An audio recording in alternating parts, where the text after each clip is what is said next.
আসসালামু আলাইকুম ওরহমতুল্লাহ। সুপ্রিয় শিক্ষার্থীবৃন্দ, আশা করি তোমরা সবাই ভালো আছো। এই ভিডিওটা তৈরি করছি সপ্তম শ্রেণীর শিক্ষার্থীদের জন্য।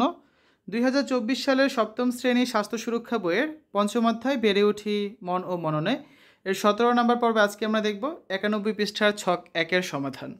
শিক্ষার্থীরা, তোমরা যারা এখনও অন্যান্য বিষয়ের ভিডিওগুলো দেখোনি তারা আমাদের চ্যানেলের প্লেলিস্ট অপশন থেকে ঘুরে আসতে পারো। সেখানে তোমরা সপ্তম শ্রেণীর বাংলা, ইংরেজি, গণিত, বিজ্ঞান, ইতিহাস ও সামাজিক বিজ্ঞান, ডিজিটাল প্রযুক্তি, জীবন ও জীবিকা, স্বাস্থ্য সুরক্ষা, ইসলাম শিক্ষা এবং শিল্প ও সংস্কৃতি প্রত্যেকটা বিষয়ের জন্যই আলাদা আলাদা করে প্লেলিস্ট পেয়ে যাচ্ছ। এখান থেকে তোমাদের যার যে বিষয়ের ভিডিও দরকার খুব সহজেই তোমরা দেখে নিতে পারবে। আমার অগ্রগতি আমার অর্জন, নিচের ছকটি আমার অভিভাবক এবং শিক্ষক পূরণ করবেন, আমি নিজেও পূরণ করব। এর মাধ্যমে আমার অগ্রগতি সম্পর্কে আমি ধারণা লাভ করব। আমি নিজে আমাকে উৎসাহ দিব এবং কোথায় আরও ভালো করার সুযোগ আছে তা খুঁজে বের করব। আমার অভিভাবক ও শিক্ষক আমাকে স্বীকৃতি দেবেন কি ভালো করেছি এবং কীভাবে আরও ভালো করতে পারি সেই উপায় জানাবেন। এর মাধ্যমে আমাদের অগ্রগতি সম্পর্কে শিক্ষক ধারণা দেবেন, কিভাবে এবং কোন কোন ক্ষেত্রে আরও ভালো করতে পারি সেই উপায়ও জানাবেন। আমরা হচ্ছে এখন 91 পৃষ্ঠার শিখন কার্যক্রমের উপর ভিত্তি করে আমার কাজগুলোর মান নিম্ন লিখিতভাবে মূল্যায়ন করতে হবে। 91 পৃষ্ঠার ছক 1 যেটা রয়েছে, আমার অংশগ্রহণ ও স্বাস্থ্য সুরক্ষা বইয়ে করা কাজ, এই ছকটা হচ্ছে এখন আমরা পূরণ করব। তো এখানে নিজের মন্তব্য লিখব এবং এখানে হচ্ছে আমাদের শিক্ষক তার মন্তব্য লিখবেন। ঠিক আছে? তো চলো আমরা হচ্ছে একটা নমুনা উত্তর দেখি। ঠিক আছে? এই অ্যান্সারটা কিন্তু সম্পূর্ণ একটা নমুনা উত্তর।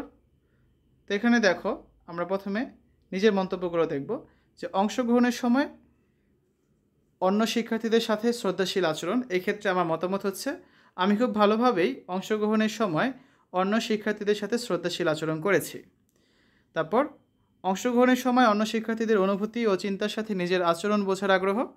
অংশগ্রহণের সময় অন্য শিক্ষার্থীদের অনুভূতি ও চিন্তার সাথে নিজের আচরণ বোঝার আগ্রহ যথেষ্ট ছিল আমার মাঝে। বইয়ে সম্পাদিত কাজের মান এবং অনুশীলন, আমি বইয়ে সম্পাদিত কাজের মান এবং অনুশীলন খুব ভালোভাবেই করেছি। তো আমার মন্তব্যগুলো আমি লিখলাম। এখন আমাদের শিক্ষক তার মন্তব্য লিখবেন।